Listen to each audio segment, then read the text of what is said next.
The point of sale category limit sale duration time app helps user to set a time durations in each and every point of sale categories.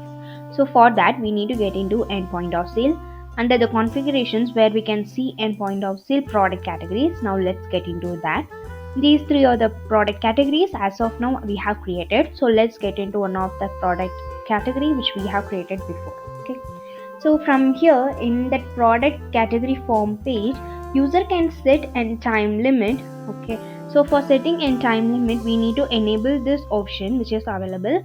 And if you need to set all the point of sale session, we need to click on this option to set all that set a limit for all the sessions which we have opened. Okay. So for setting a specific session, for that we need to enable this option, and here we need to see an point of sale sessions. From here we can select in multiple sessions that we have currently opened. Okay, and under that we can see an option to set and limit. We can set and limit based on 24 hours time clock, and here we need to give an start time, and here we need to give the end time. The start time will be 6 to 9. Okay, now the time will be 11. So if you have choose this particular category as in sales in the point of sale session, it will show an warning. So let's check that.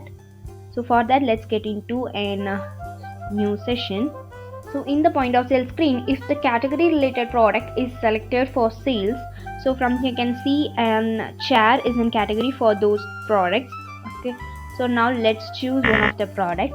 Okay, so it will show a warning message like sales time limit exceeded. You can sell the product between the timing 6 to 9. Now the time is 11:53, so it must show a warning like this.